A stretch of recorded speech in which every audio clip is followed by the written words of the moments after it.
we were early talking about meme coins. We were early talking about GOAT. We were early talking about Fartcoin. We were early talking about the Solana takeover versus ETH.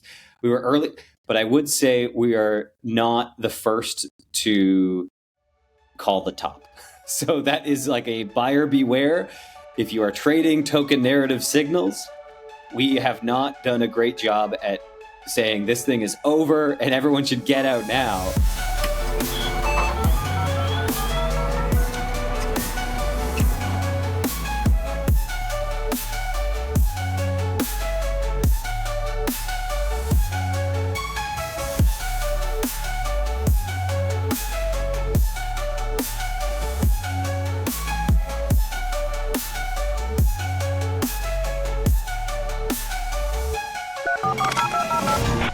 Welcome back to Bitcoin.com's Token Narratives, where we discuss the biggest stories shaping the Bitcoin and cryptoverse.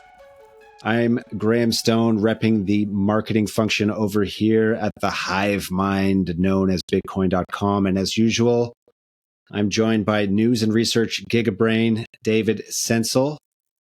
And happy to welcome back Bitcoin.com CEO Corbin Fraser, who is fresh off a panel appearance at the HODL conference in Dubai. Welcome back, sir. How was the panel? How was the panel? Panel was good. Panel was good. Actually, the HODL Summit was a different vibe than Token2049 Dubai, which was organized chaos, or is that how would you describe it, David? Or was it somewhat unorganized chaos? I thought it was pretty organized, but it was high on spectacle. I would say high on kind of showmanship, maybe. Yeah, and just like it was very crowded too. Whereas HODL Summit, it felt like I don't want to say it was like quiet, but it was just like you had breathing room, which was a nice change. And I think as a result of the breathing room, you had a higher caliber of people that would stick around longer. Like I think the conferences probably need to be a little bit more mindful of the fact that, like, if you're trying to bring really interesting, executives, smart co-founders, degens, it's kind of like if they're not comfortable, they're probably not going to hang that long after their panel talks and stuff like that. Whereas I saw on this HODL Summit, like the speakers would kind of hang back for a bit, chat to people in the audience. They didn't feel like they were claustrophobic. There was like room to kind of have a coffee and a little, what do you call them? The little snack, those little goofy snacks that people eat, the little hors d'oeuvres. Dubai chocolate. Yeah, Dubai chocolates, whatever it is, And no, I think it felt like the caliber of speakers were quite good. Lots of UAE bulls, lots of Trump bulls. Everyone was very excited about Trump being in Saudi Arabia, locking things down. I saw a video this morning of some women flailing their hair for him, so that's pretty cool. I guess they don't show the hair that often out here, so that's kind of interesting. So Trump got a sneak peek under the hood, so that's cool. Yeah, I think I don't know, man. It was a good vibe. Like, I clearly dominated on the panel, obviously. No, I mean, it was just I saw the tears. I saw the tears of the other speakers. It was a very there wasn't like a lot of combativeness on our panel. It was just like chill. I think everyone's just kind of bullish, so like everyone got along on our panel. And I think because there were so many people on our panel, they're just like, we didn't have like a hard contrarian panelist. Everyone just kind of agrees like Bitcoin's currently sucking up liquidity across TradFi, DeFi. Everyone agreed real world assets are probably going to be a thing. I think the wrapped Bitcoin narrative is going to continue in terms of like everyone wants access to Bitcoin exposure, but they probably want to do more than just HODL. So deploying it into Ethereum and other L2s and maybe even someday BTC L2s, it's probably going to get you more yield. And if you want, like, if you're the ultimate Bitcoin bull and you're saying what's better than Bitcoin, well, then like it's just more Bitcoin, and DeFi lets you do that. So, there's risks, but yeah, it's risk on. This is a risk on season. We're back over 100. We're bullish, or at least I am. I don't know. Yeah. All right. So yeah, HODL conference, HODL Summit, less riffraff, more I've heard alpha. I've heard two pronunciations so far, HODL and HODL. What's going on, guys? What's the right way to pronounce this? HODL. I don't know, man. HODL or HODL? Truthfully, I've never been a fan of this misspelling of stuff. It grinds my OCD. And then when I hear people like trying to throw another like when I like the Bildle, the BlackRock Bildle fund. Biddle, what the hell is that? And then people will say spedden instead of spend. It's like this industry is trying to sound more retarded by the year. It's just like letting them like modify these like OG memes, like HODL. We had I don't know about you guys, all the LEDN. Yeah. In high school, middle school, this is derogatory, but we used to say sped. So whenever I hear that, me too. So whenever I hear that, we had a sped class. Yeah, I know. So my buddy Justin was in sped class because his English wasn't so good. He was just like a little dyslexic, and we were like, "Oh, you're in that sped English class, you stupid." And it all stems from one person like drunk mistyping or something, right? That's was right. The story. That's the lore there. Okay. Yeah. I agree with that. I agree with it bothers me, the mispronunciations. And I was in an interview and this lady was saying Bildle. She was talking about Bildle and I didn't know what the hell she was talking about. I was like, what are you talking about? What am I missing something? She's like, you know the Bildle. She wasn't a native English speaker. I was like, what the hell? What are you talking about? And then I think it was only after the interview was over when I was asking cameraman Daniel, I was like, what the hell was she talking about? I was like, I think she was talking about Bildle fun. I was like, that makes sense.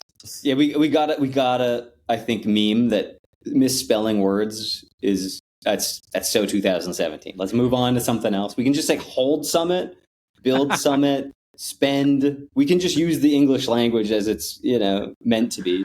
We can argue over American spelling or British spelling, but I also have to say, Corbin, I really, now that I've gone to 10 conferences or whatever, at first I was attracted more to these kind of high spectacle, highly trafficked conferences like Dubai, Token2049.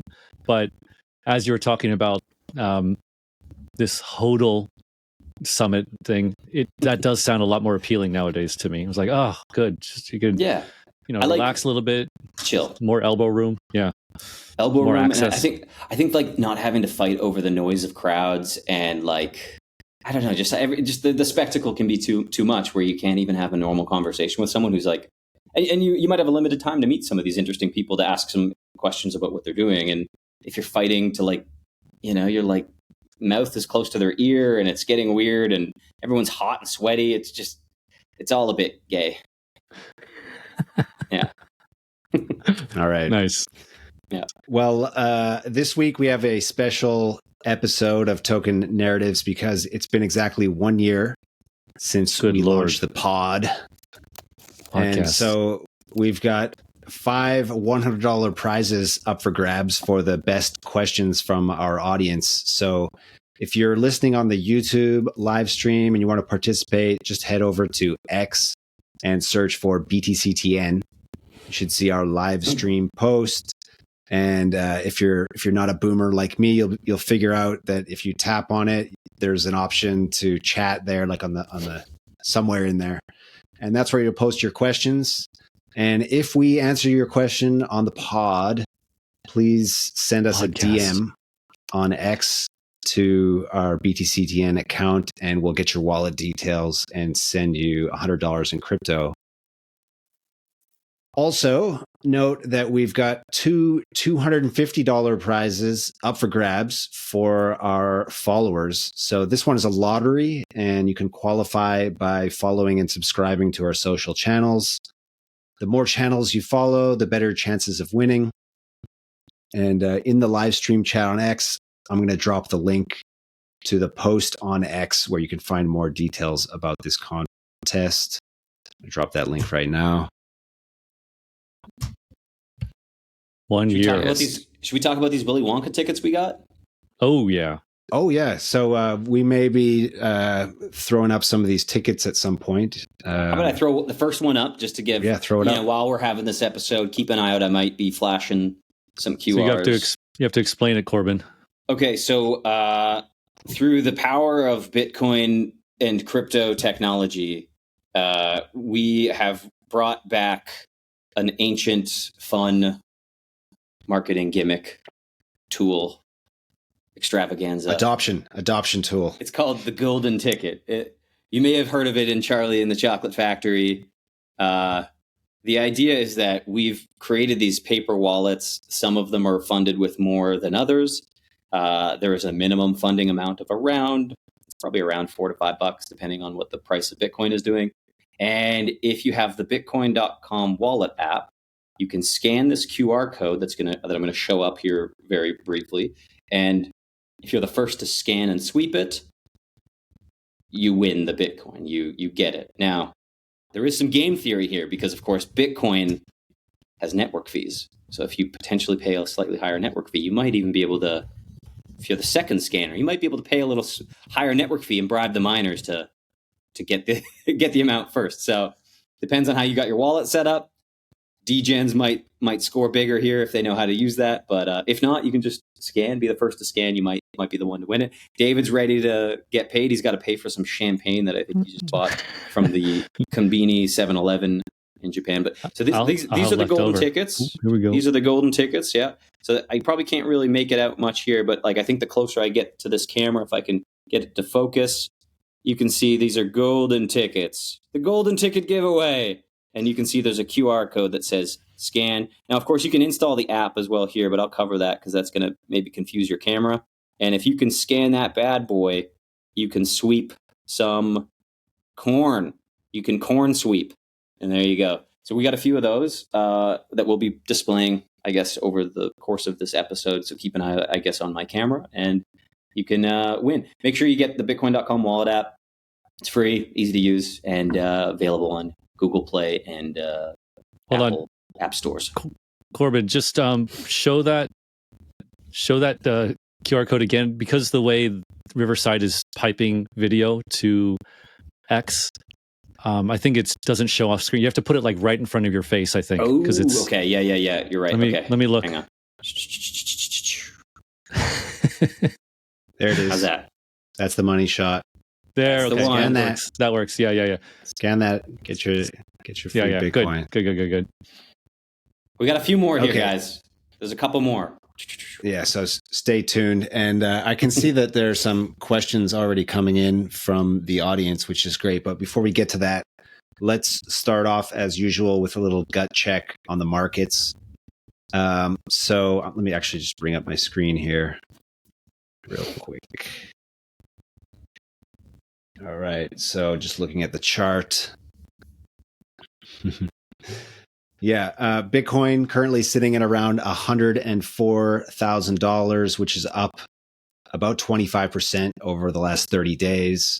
We were in the, let me bring up the month here. Yeah.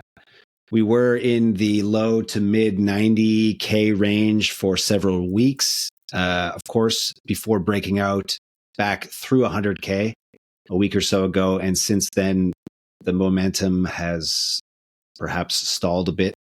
So, gentlemen, do you have any thoughts on the near-term price action? Any tea leaves to be read? I wish I could give like a concrete answer here. I flip-flop by the day. We had some team members out here in Dubai for Token2049, and there was some, I guess, lunchtime guesstimates being thrown around, from bearish being 150 top to bullish being 250 top. I don't think anyone was over 250. I don't know. I kind of feel like we could close the year out much further than 150. That's just kind of, I do wonder though, like there is this bear case that sits in the back of my head that I can't help but shake, that all of these banks are buying in and they're telling you, oh yeah, we believe in this thing. But that's exactly what you would say if you were planning on dumping on retail. So can you trust the institutions that have moved into Bitcoin to, not have some board member who's kind of like, I don't know, weak-willed? So banks are the new KOLs. Yeah. Banks are the KOLs. And it's like, if they're the ones pumping this thing and telling everyone you should buy Bitcoin, but they've already bought Bitcoin. And they didn't just buy Bitcoin, they bought Bitcoin in size, like Do Kwon size. And then they're just going to like, these idiots are buying it at 150. We're just going to keep selling into it. And then they win. And, the rest of us plebs have now bought the top because we're also bullish because, I don't know, Jimmy Fallon is going to talk about Bitcoin again. That would be my fear here, is that we're just falling into the banker's trap right now, or the institution trap. And that maybe the upside is somewhat limited. I do still think, like, on that long-term horizon, it's got much further upside. But I think if you're trading or trying to trade the trend or trying to trade the cycles, like, it's going to go up and then it's going to go down. That's it's kind of all I can say. David, what do you got? I think if you want to talk about short term, as in the next couple months, or even to the end of the year, a lot of it, I think, depends on things outside of crypto, right? Basically, Trump and macroeconomics. So if something bad happens in the economy, or whatever, war breaks out, this kind of thing, I think that would dampen any upside. But on the other hand, if Trump is able to juice the economy, like, I think, didn't the Ways and Means release the budget estimate for 2026, and it's continuing on an 8% deficit spending, which is crazy. So anyway, potentially lots of money still being spent by the government to, and that goes into the economy and stuff like that. You could totally have a kind of classic blow off topish kind of thing if the U.S. starts spending money like Europe is supposed to and China is supposed to. So just to add on to that, again, David, I think, sorry to interrupt, as what you're saying there, like, it looks like they're going to be it's going to be business as usual, right? We had all this talk of like tightening the belt and I don't know, like whatever they were trying to do, right? Like we need to fix the economy. And as soon as there was a little bit of pain in the stock market, sure enough, the Trump and Besant put hit, and they're back. They called uncle, they cried uncle, and it's business as usual. We're going to be deficit spending until, like, the US dollar is worth like, I don't know, like $1 million for one Bitcoin, Yeah, I wouldn't put it that dire of phrases. I think there's a lot of moving parts here in terms, and also, what's called horse trading with the Republican Party. They also have to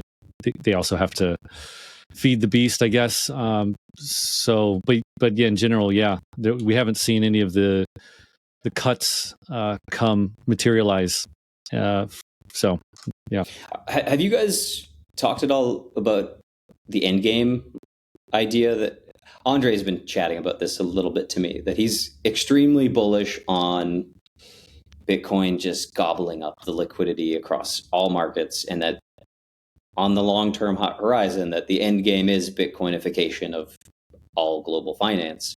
And if you take that hyper Michael Saylor like strategy, or the extreme bull case for Bitcoin on the 100-year time horizon, let's pretend there's no risks on the security budget for Bitcoin, and all of these things are improved over time, and adoption grows, countries are bidding and trying to outbid each other before the others. And I mean, we're already kind of seeing this in the liquidity crunch. There's just not a lot of Bitcoin on exchanges right now. So if you are someone with like a country's treasury, and you're like, we don't want to hold too much T-bills, we don't need the JPY, what could we do with that instead? And they perhaps were able to deploy that into BTC. It's just the markets are still fairly illiquid for these giga size purchases, that it does mean there is a chance that retail can benefit from this. You just got to get in before that extreme Bitcoinification of all global finance. But you do have to swallow that orange pill of like, Bitcoin is the greatest asset in the world and there is no second best. And it does kind of put that whole thesis of like, those who hold one BTC are the ones that will be gods in the future. Your children inherit the earth. You will be in the citadel, protected from, the pleb class that didn't buy Bitcoin, that are eating each other because you're in the clouds on the cloud city, and you've got access to, I don't know, human longevity, genetic manipulation, flying in the sky all the way to the moon.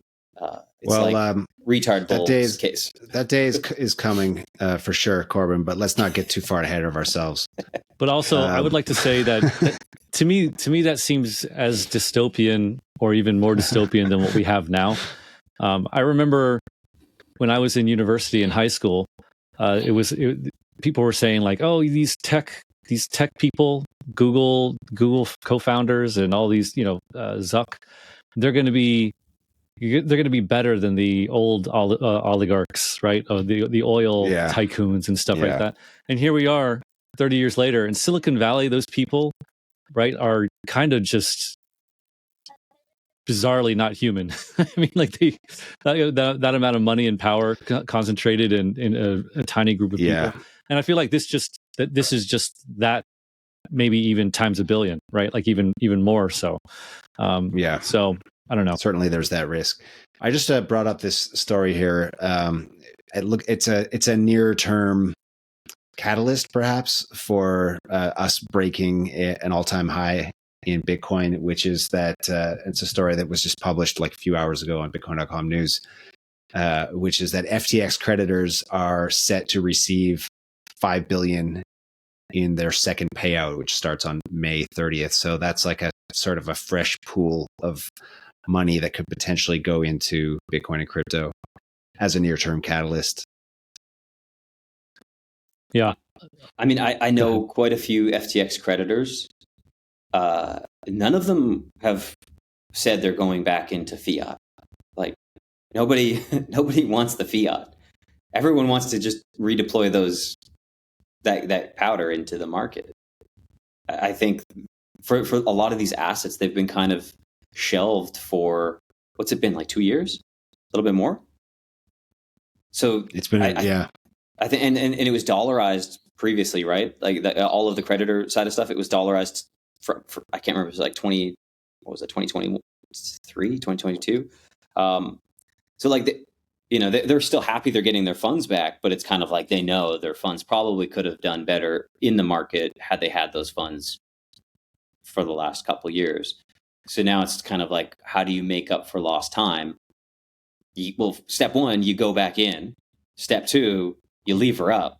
Step three, moonshot, right? But I don't think you're going to see a lot of these FTX creditors get their bags and then say, you know what I'm going to do? I'm going to go withdraw it to my bank account and wait the 5 days it takes to process that, and then deploy it into a nice, juicy and safe Roth IRA or like tax-free savings account or whatever silly government banker approved savings vehicle they offer in your country. Everyone's going back in because why wouldn't you? There's more upside in the market than there is in just boring stuff. Yep.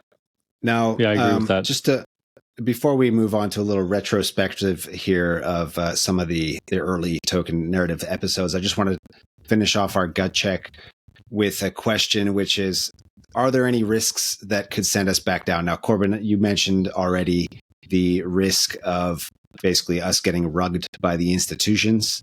Besides that, you guys see any other risks that could send us back down below 100K here in the near term? Yeah, like war, conflict, things like that. On this note, Graham, I'm going to send you something. And this is, what should I send it in Telegram? I just sent it in Telegram. Doc. Okay, drop it in the doc. Just above the retrospective.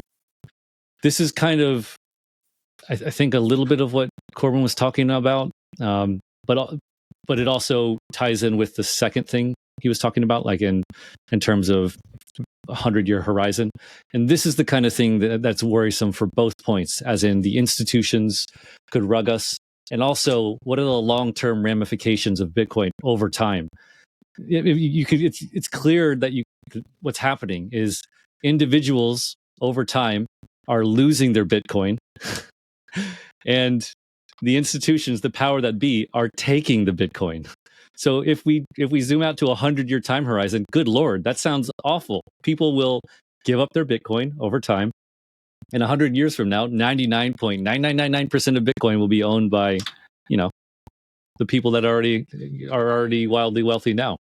Anyway, so that's how does that differ though from like the US dollar or even gold? Like, I assume it's kind of somewhat similar, isn't it? For gold, I mean, yeah, it is. It's just, I'd imagine it's even more concentrated, right? Like if Bitcoin eats everything else, you can imagine it being even more highly concentrated than it is now. But yeah, maybe there isn't that big of a difference. But again, this is the thing that does worry me a little bit over time. Yeah. Besides that, I think we just need to keep an eye on this whole Bitcoin corporate treasury thing. Like, I don't really understand the financial engineering behind it, but I would just say that these financial engineering like collapses, like the subprime thing with the great financial crisis, it seems to always happen in the assets that people think are the safest. So I don't think it's a risk right now in the short term, but once we get to the point, I don't know when, but at some point maybe there'll be consensus that Bitcoin on the corporate treasury is just a no-brainer. It's the safest thing possible to back your corporate treasury with. That's when you want to be very careful. Agree, so 100%. Maybe that's a long-term risk.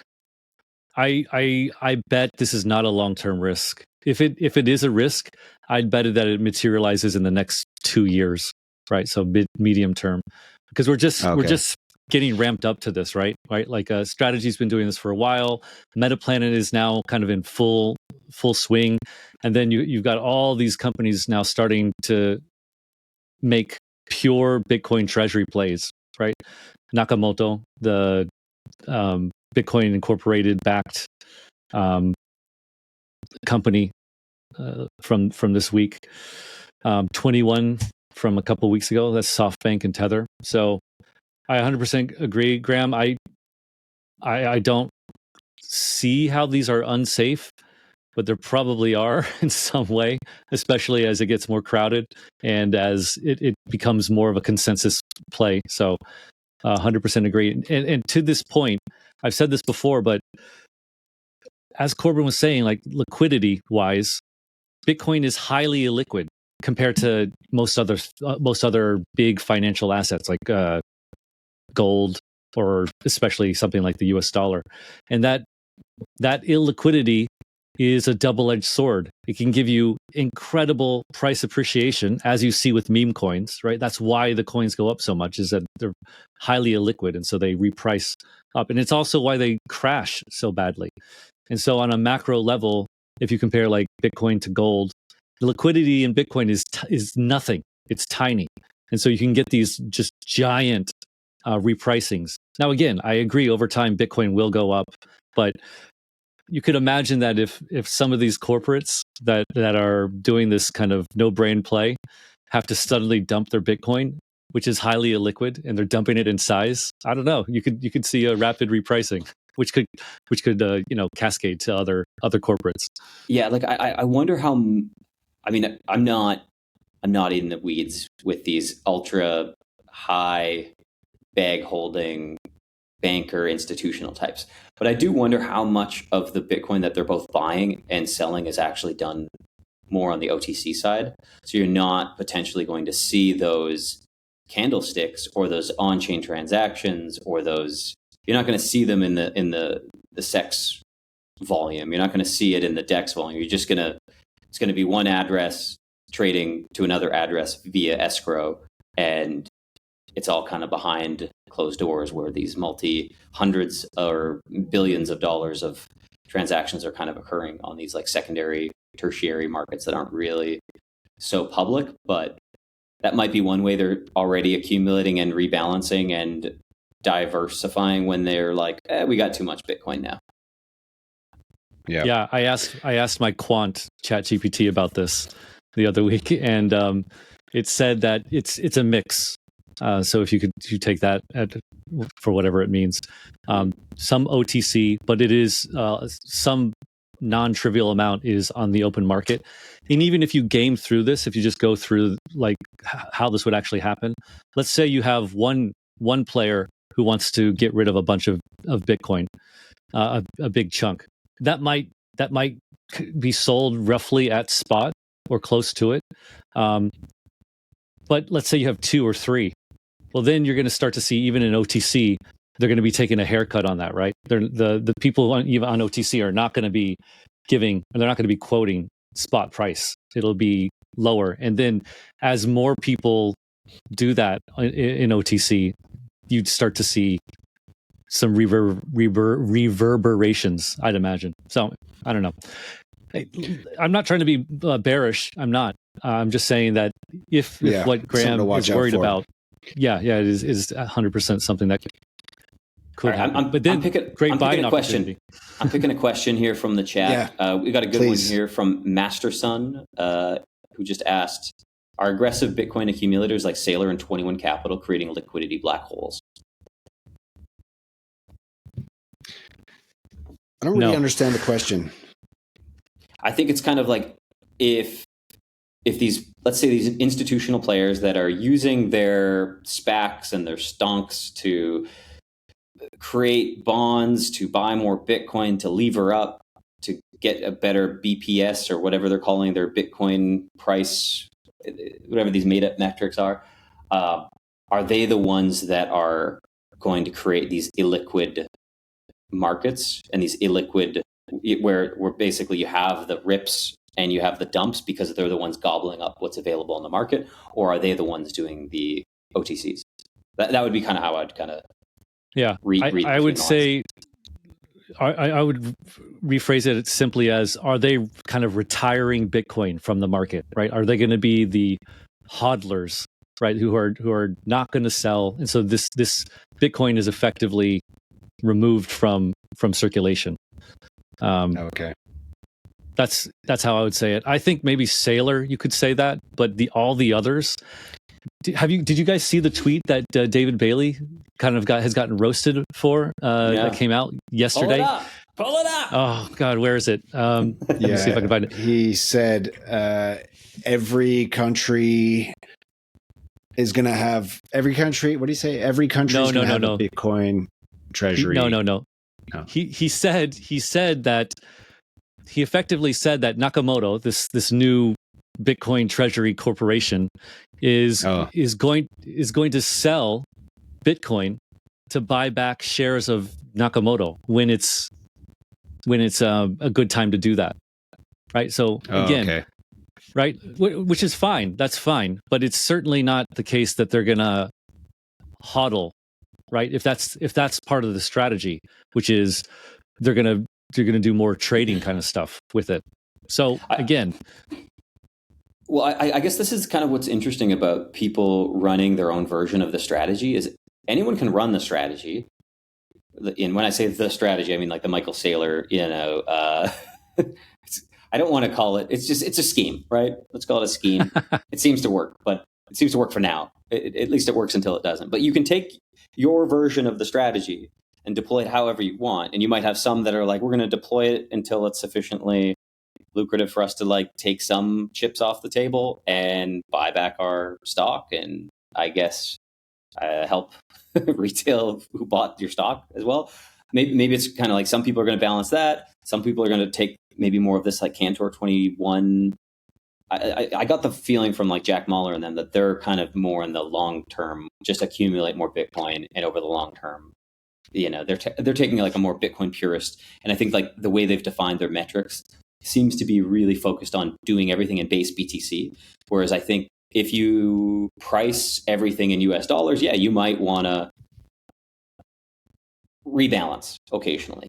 But if you're pricing everything at how much Bitcoin you've earned in addition to the Bitcoin you have as a result of these schemy bond markets that you're borrowing money or lending, or I guess using capital from outside of your own treasury to buy more Bitcoin, then maybe you've got some of the purest strategies, you've got some that are less pure, but ultimately they all kind of support creating less liquidity in the market so that normal people are going to have to buy into less liquid markets, which might mean any other players that come in are also buying into these illiquid markets, which then send the price up higher. Or when you have one of these like less pure strategy runners, they can then dump into these other strategy runners. And it turns into this other game theory of like, are the purists going to get wrecked because the less purists are just going to rape and pillage? I don't know. All right. I put the link up. The link up. Thank you, Masterson, for the question. Please send us a DM on BTCTN and we'll get you your $100 at some point. I think, nice. Can we take one more question before we do a little trip down memory road? Because we have one from Sparks, which he's asking a question relating to a topic we've been discussing. And he says, RDR Sparks, he says, so if institutions own all Bitcoins, what negative impacts can we see? And like, I think this is an interesting question because, does it really matter if it's just, mom and pops, individual retail people owning Bitcoin, or if it's like the big boys? Does it really matter? But isn't this all about capital redistribution, basically? This is what I've heard from Bitcoin maxis from as early as 2011, right? It's the fact that hold Bitcoin and you're able to take back a piece of the system that's kind of been set up against you, right? Isn't this like one of the main points of this?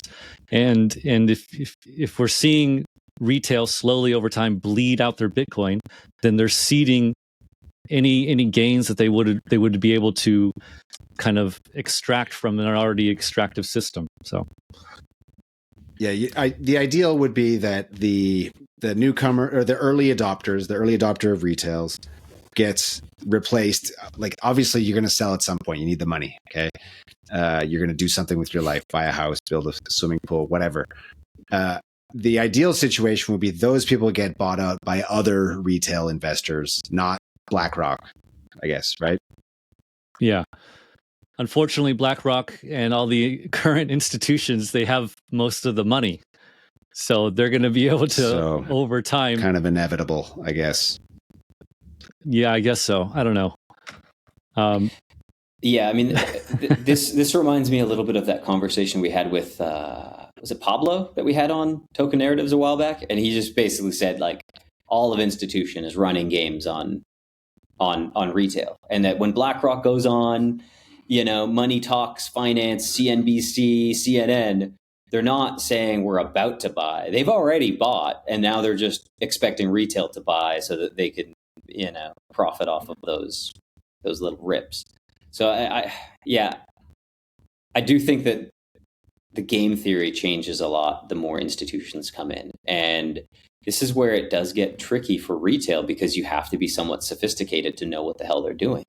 And if you're not sophisticated and you're just buying Bitcoin because you think it's like a cool monkey JPEG, you might end up holding the monkey JPEG to where it was like, man, this thing was worth like $1 million. Now this monkey JPEG is only worth like $5,000. What the hell?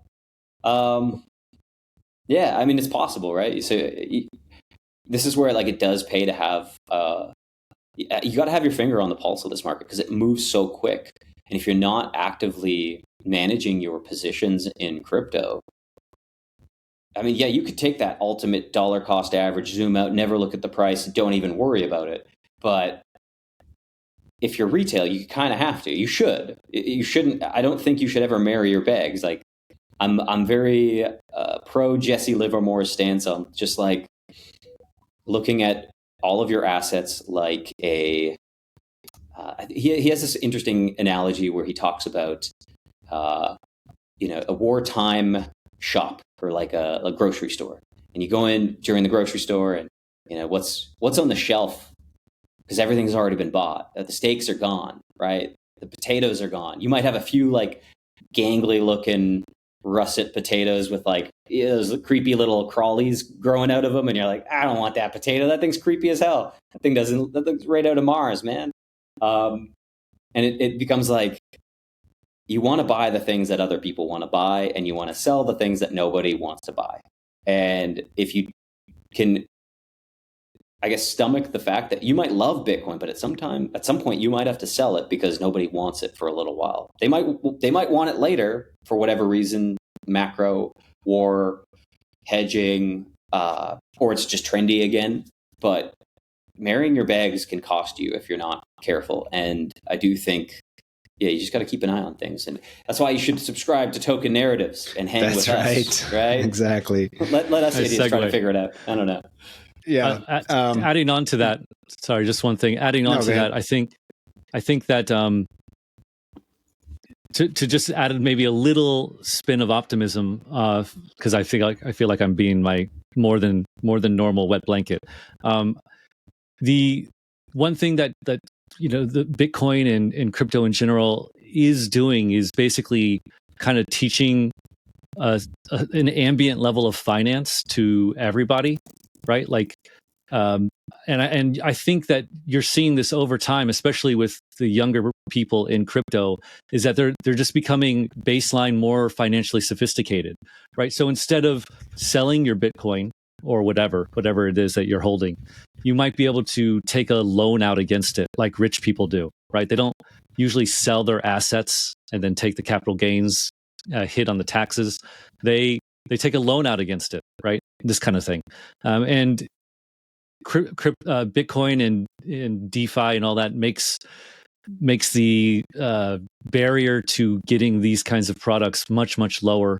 And this is a way that you can kind of keep institutions from getting their grubby hands on your beloved crypto assets. So there we go. Okay. Yeah. Thanks, RDR Sparks. Don't forget to send us a DM. You're going to get $100.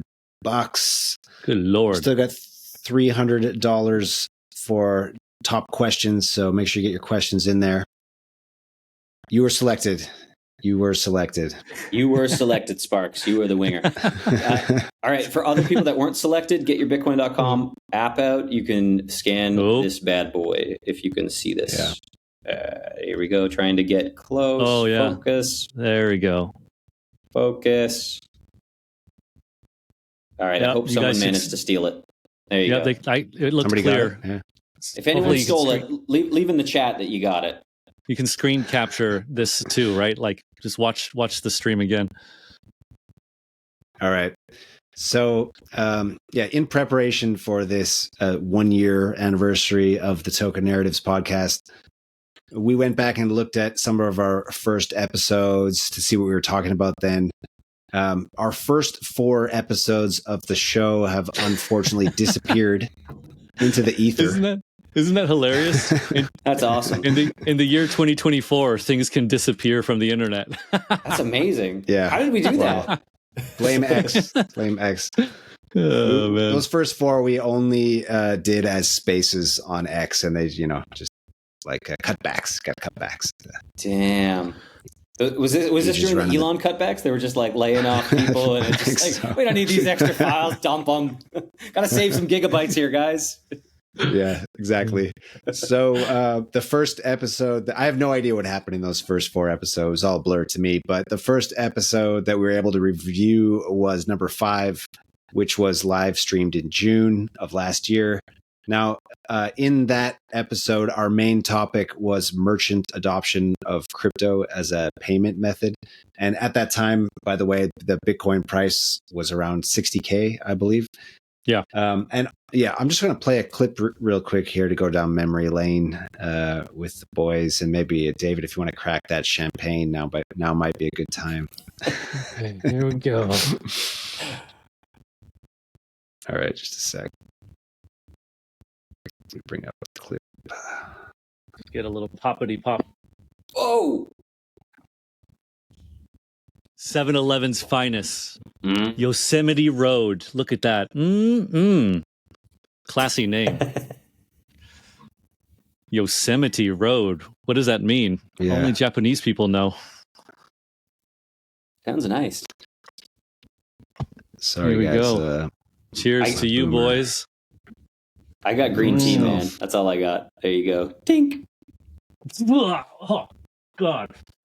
Oh, that's terrible. Is it no good? That's like tastes like Ethereum's price action for the past 18 months. More road, more. It's tastes too much like road, not enough Yosemite. No, I'm just kidding. It's all right. All right, technical difficulties. Just to give me a sec. God, it's not bad. Yeah, that was planned, by the way. I did that as a joke. I regret to say that I have enjoyed some of the 7-Eleven wines before. Back in my drinking days, they're not great, but they get the job done. Yeah, it's all function, not form, right? Yeah, exactly. If the function is to not be able to taste anything anymore. Yes. Yeah. All right, we'll play this clip. I got it. Hold up, finally. Thai massage. I actually went here and paid in crypto here, guys. This is a great place. I'm gonna shill Erewhon Thai massage in Roppongi. They walk on your back and crack. I was your about to neck ask that. Yeah. Yeah. This is great. I had like a foot issue where I was you're walking around in Tokyo all the time, and then I don't know, I just like progressively got this like foot pain for like a long time, and I told the lady, I got something weird with my foot, you know. If you're down there beating things up, you know, see what you can do to that area. And then at some point she cracked this like bone in the middle of my foot that I'd never had it crack before, and immediate like just peace, just bliss. That's awesome. Very, very good. I remember that crack.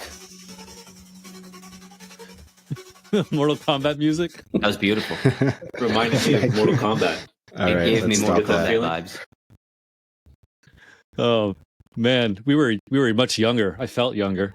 Yeah, I think we all looked a little younger. These markets, they age us all. That was a year ago. Yeah. That's crazy. Yeah. How's that foot doing, Corbin? Dude, it's been pretty good ever since. It's been pretty good. Yeah. All right. I actually want to play one more clip from that episode because it might start an interesting discussion here. Just a sec.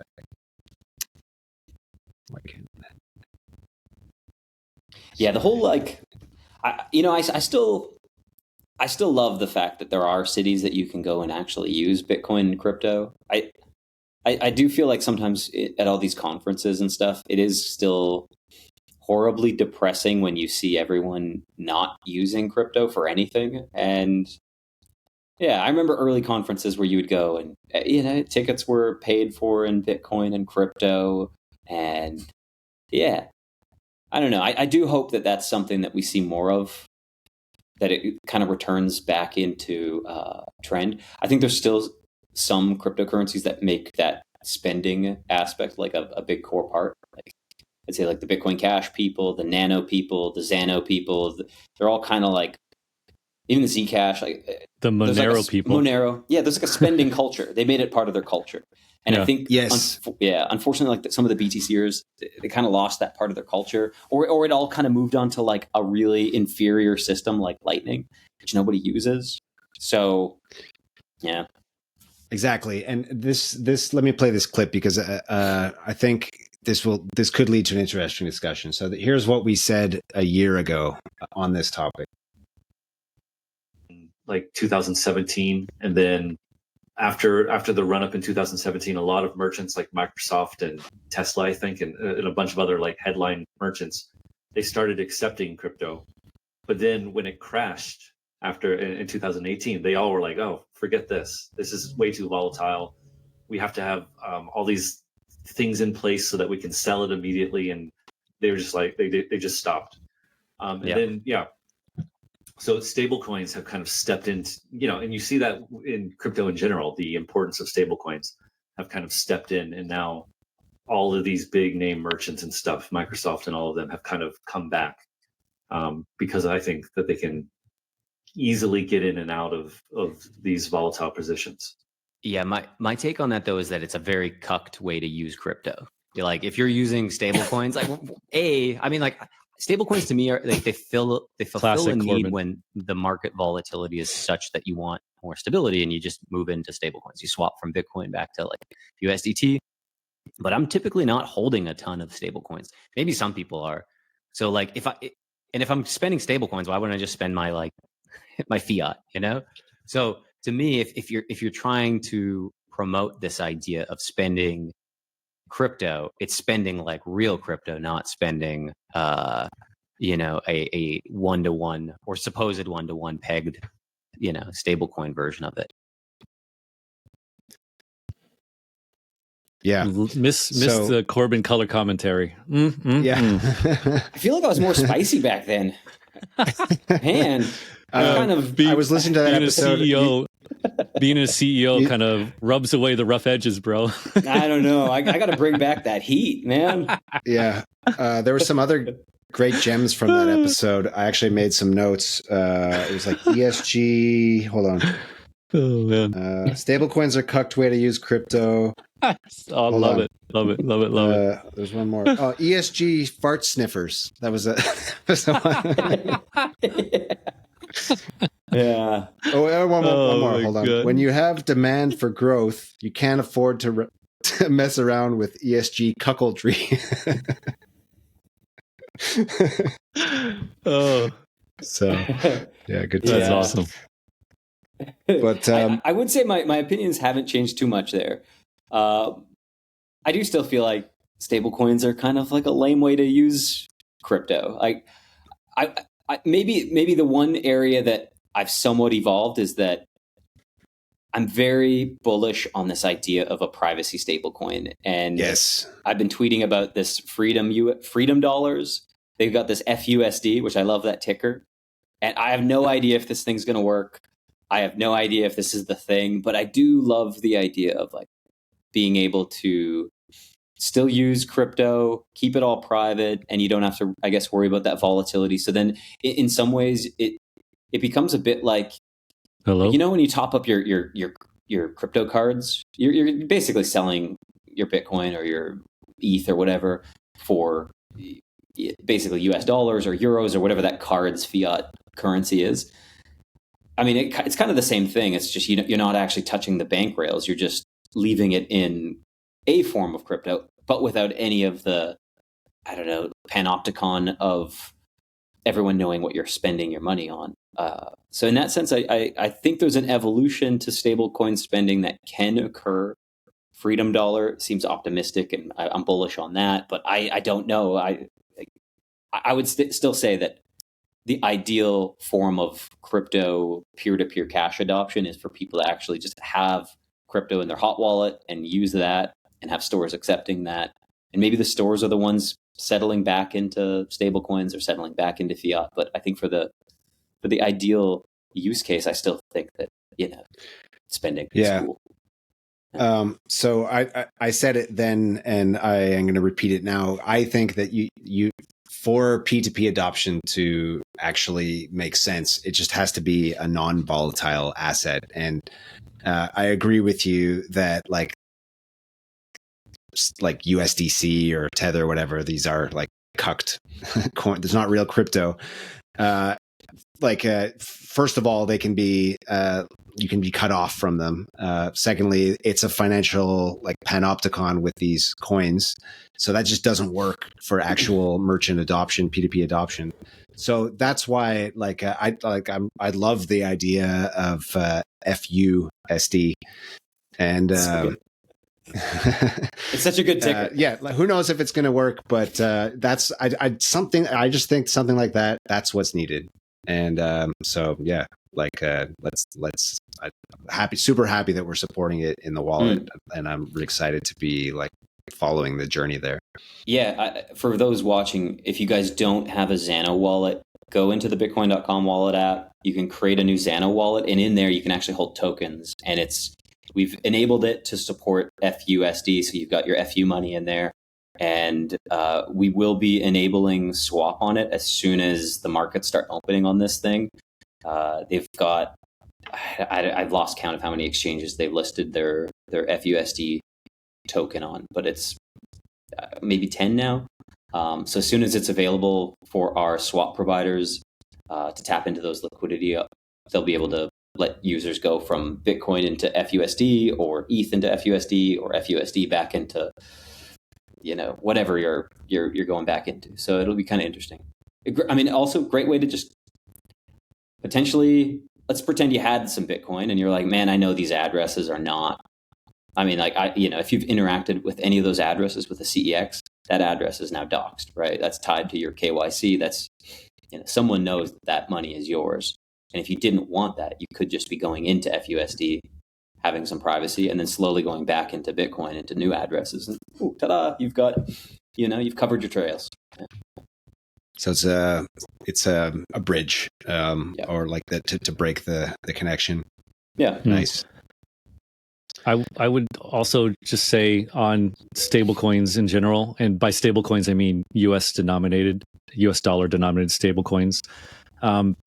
It was kind of inevitable that they would become the numeraire for everything that's in crypto, because it's the numeraire for everything else in the world. Oil is priced in dollars. Gold is priced in dollars. Everything is priced in dollars. Whether it's traded in dollars or not, it's still priced in dollars. Everything. When China is trading with India and the rupee and the Chinese yuan, they price it in dollars, right? They don't price it in their local currencies. And so 2017 and before, things were denominated in Bitcoin. But once the market got mature enough, it's going to be priced in the same thing that everything else is going to be priced in. And so that's why that's going to happen. And I don't see Bitcoin becoming the numeraire. It's not supposed to. I don't think it is. Gold isn't, right? Even people who say, but the dollar was backed by gold, so therefore gold is the numeraire. No, it wasn't. It was a fractional system. So anyway, that's all I'm going to say on that. All right. We better get to another question here, since we're already up on an hour, and I don't know, like Corbin may actually have some work to do at some point here today. I certainly don't. But let's see. I think that Crypto Academy BTC has a question. In your opinion, can Bitcoin realistically become a global reserve currency without smart contract capabilities? No, is this actually a good question? It's not going to become a global reserve currency at all. I don't think any of this stuff is going to become a global reserve currency. I really don't. I think we can go into there's a lot of parts to this, but basically, you're not gonna have a bunch of people. I don't think you're gonna have a bunch of nations give up their kind of innate power to issue currency and all decide that Bitcoin is going to be the backing for it. it just it doesn't make sense to me on so many levels. Yeah. So the smart contract capabilities, that's just whatever. Doesn't matter. That's not. It doesn't mean anything. Not, yeah. No. Mean it. The main thing is you're just saying that it's no matter what structure Bitcoin has, it's just not going to become the global reserve currency. You guys are money nerds, and maybe you guys would know. Has any nation state gotten off a gold-backed dollar or a silver-backed dollar and then returned back to the gold-backed dollar or silver-backed dollar? Like, has that ever occurred in history? You mean where their currency is a one-way street? Their currency is tied to gold, basically. Yeah, so like up till 1972, I think gold, U.S. dollar was backed by gold, and then they got off it with Nixon, and then has any country done similar things where they at one point said we've got gold to back these dollars, and then they said never mind, we don't do that anymore, and then they're like actually we got the gold back, and now it's gold back again. So to me, if they've never done that, it's unlikely that they would do this with Bitcoin. That's I guess that would be my take as well, but. Would the smart contracting thing would that help? Maybe. I don't. To me, you can. What we've talked about, you can have wrapped Bitcoin, so it doesn't really matter what you. If it were to become a global reserve currency, which is just that's the sticking point. It wouldn't. Then the smart contract functionality, it doesn't mean anything. But to answer your question, Corbin, many countries have devalued their currency against gold. That happens all the time historically, right? Mm-hmm. All the time. And this is one reason that, just on a tangent, why I don't like these Austrian, let's go back to the gold standard people, is that doesn't really matter. Because if you tie your currency to gold, which has been done dozens of times, probably hundreds of times throughout history, you can just as easily be like, you know what, we've gotten ourselves into a big fiscal problem. Now we're going to devalue the amount of gold that's in our currency, right? For example, and they've done it over and over again. So just being backed by gold doesn't mean that you're going to be more fiscally responsible or somehow adhere to better policies. I do have some sort of a utopian hope that, part of the beauty of Bitcoin is this on-chain traceability. And you see how much fraud, waste, and abuse there is in every government. US has shone the light on that situation, probably the brightest right now. But every country has it. You don't have to be a economics nerd to say governments are extremely inefficient and don't have any incentive to not spend the money. Governments are an amoebus blob that will just grow and grow and grow and spend and spend and spend because there's just not enough checks and balances on how to use that money properly. But maybe in a Bitcoin-backed world with blockchain traceability and the ability for, constituents and taxpayers to actually audit their own government's finances, maybe you could have a better system. I do think it's kind of like a utopian idea. I don't know if any existing government would go through that tumultuous period where they rip out the engine and put in a new one and say, this is how we do it now, because it's just not going to be popular politically, and it'll probably just get you get you killed, get you not voted in, get your funding backed, completely just yanked from you. You won't have any support from the powers that be. So maybe a new nation state. Let's pretend a new Bitcoin state emerged, starting fresh. Maybe that's one place it could emerge. But I don't know. But then it's like, is that going to be the global reserve currency? This new micronation? Yeah. Either way, just to put a point on this, I would say that either way, it's not okay. Bitcoin never becomes a global reserve currency. That doesn't mean that the price of Bitcoin isn't going to 10x, of course, 100x. Of course. Right. So it's kind of doesn't really matter, I guess, from the perspective of, if you just want to profit from this whole trend. You could take the naive kind of optimist take that maybe it already is a global reserve currency. It's just the global reserve currency of like internet. It's the internet nation, this global nation of people that are connected online and spending. Maybe it's already kind of become that. It's just not backed by some federal entity and military force to defend it, kind of thing. Well, so the definition of global reserve currency that economists have said that I think is kind of the truest one is a global reserve currency is the thing in which everything else in the system is priced in, right? So everything in the system is priced in, that is the global reserve currency. And that's undeniably the dollar, right? There's nothing else that even comes close to it. Everything in the world is priced in dollars, everything. So will Bitcoin become that? Eventually, one day, will things be priced in Bitcoins or sats? I don't think so. That seems pretty wild to me, especially when you consider that it's a deflationary asset, as in, once you reach a certain point, there's not going to be any more new Bitcoin.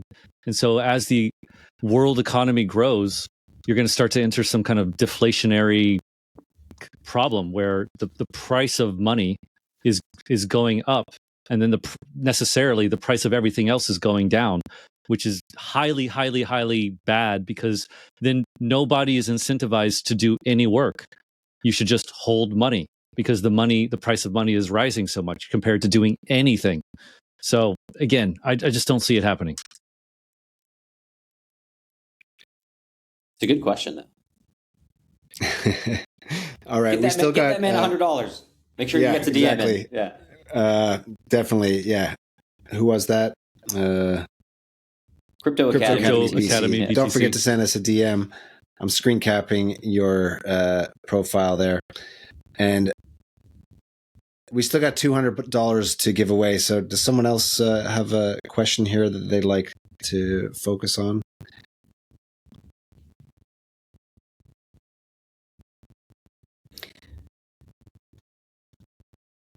Should we go into the alts? Yeah, let's do it. I'm sure, David, you're eager to take on that Solana question. Which I saw this. Hold on. 0x hash U. Can Solana become an Ethereum killer? Memes are doing pretty well on Solana. I mean, this is a great already question. Is an Ethereum killer? Is it? Solana killed Ethereum, didn't it? I don't know. I think it thought it did, and then it didn't. I don't know. I don't think it's killed until it's a bigger market cap. Yeah, right. You're not killed until you've taken the seat. I agree. I think. Do you know the guy? What's his name? I keep getting his name wrong, and I keep shouting him out. So I'm going to look it up right now, so I don't. Omid Malikan. Oh yeah, the meme guy. Yeah, he's a Columbia professor. Don't hold that against him. Oh. And he not the meme guy. Not the meme guy. Okay. You're thinking of Murad. Yeah, Murad. Right? Yeah, different end. But he's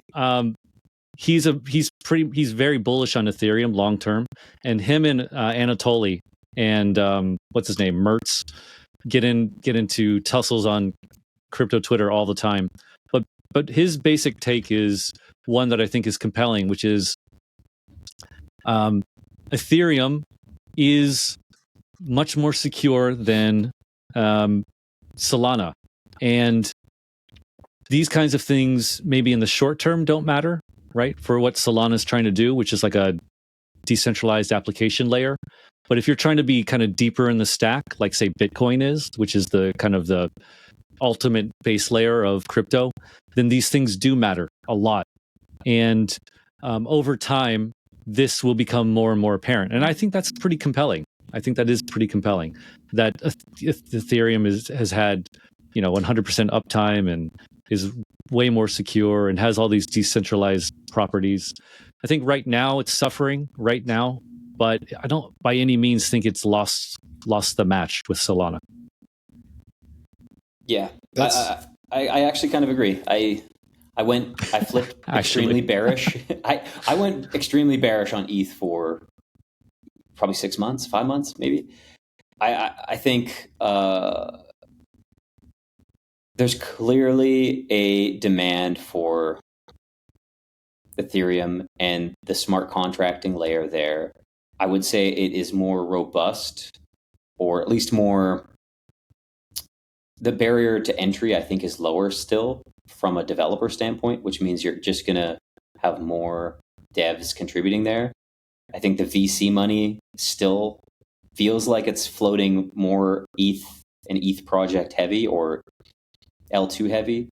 And I think that EVM layer is just, like, it's the USB, right? I think like the USB dongle, we've still got dongles. We're all still somehow tied to this old USB-A thing. It's not going anywhere. They're still in airports. They're still in, every hotel room. It took forever to get USB added into these electrical outlets, but you start seeing them more and more, and now you're just not going to see them in it. I don't think they're going to upgrade to USB-C because they're like, you got the A in there. It's good enough.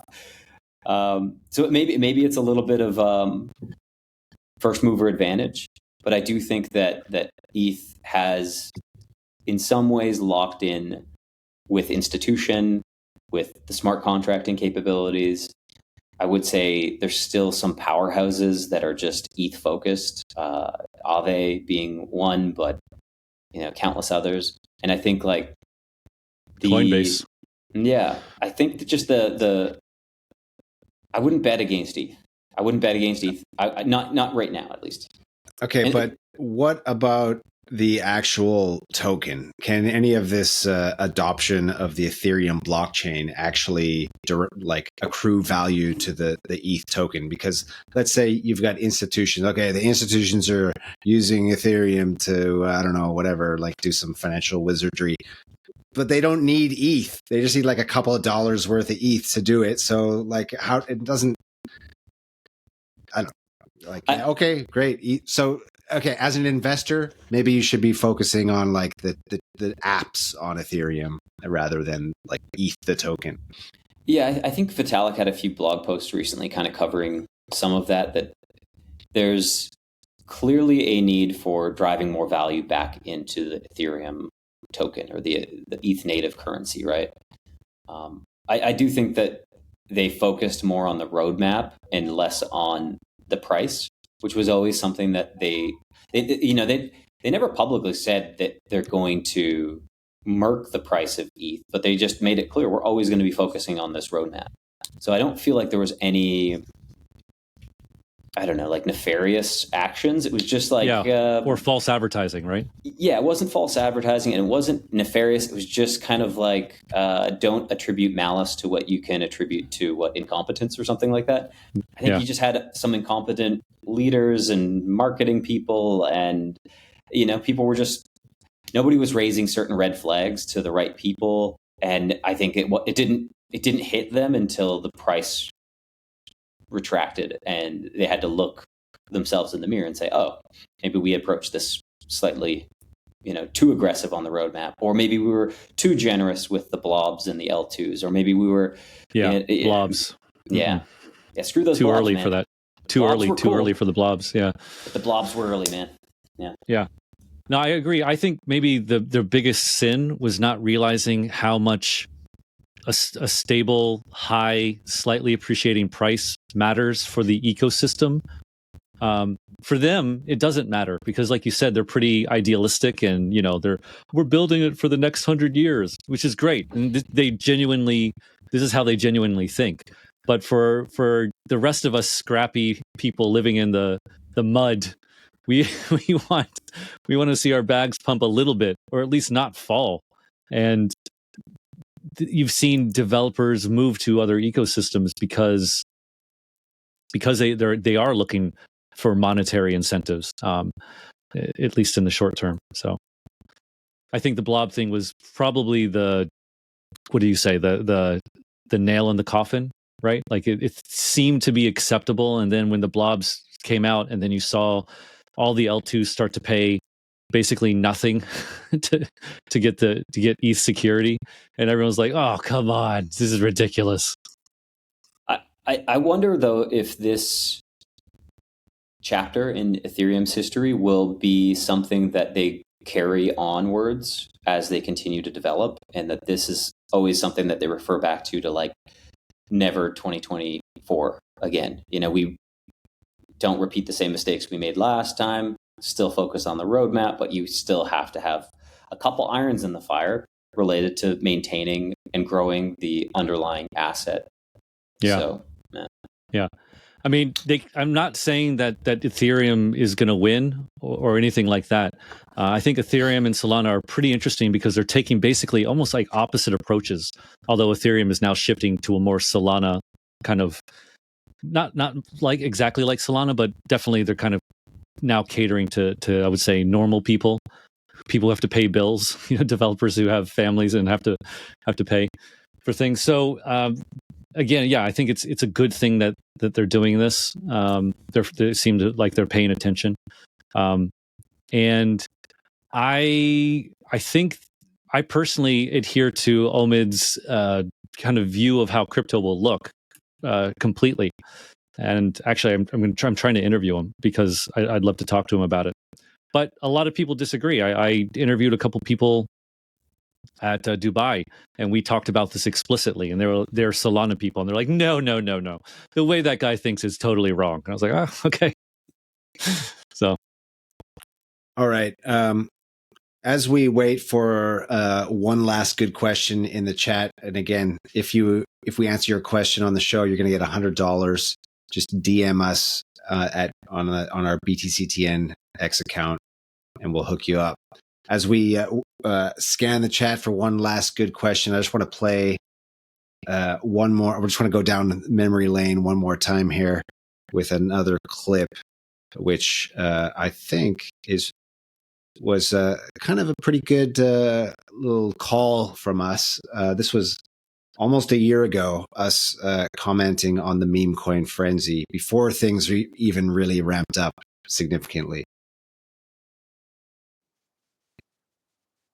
So, what is considered acceptable behavior for the people who launch a meme coin? Like, how much or a celeb coin? Like, how much of the supply do they get?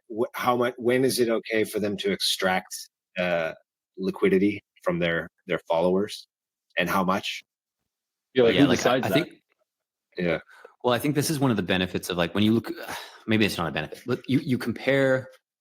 You compare the degeneracy of like the gambling or iGaming space, and then you compare the degeneracy of what is meme coining.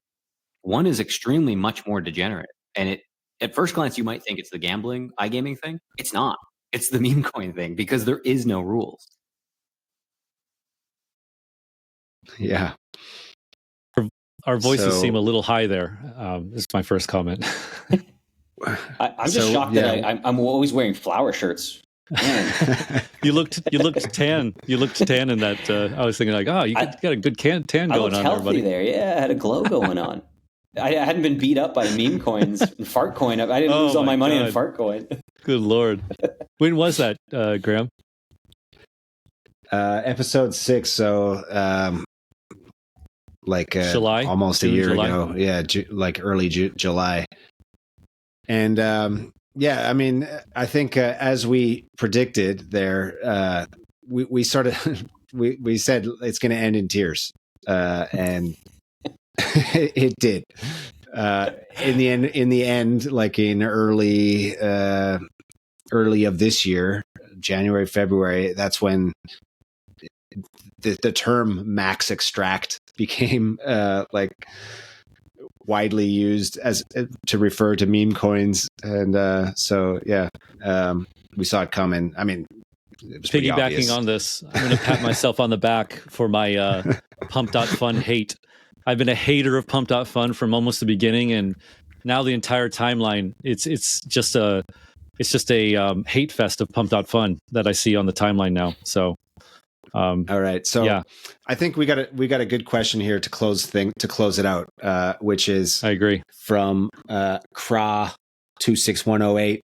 What has been the biggest lesson token narrative has learned in its first year, and how will that shape you? Okay, nice one. I've got mine ready. Yeah, okay, go for it if you're ready. Mine is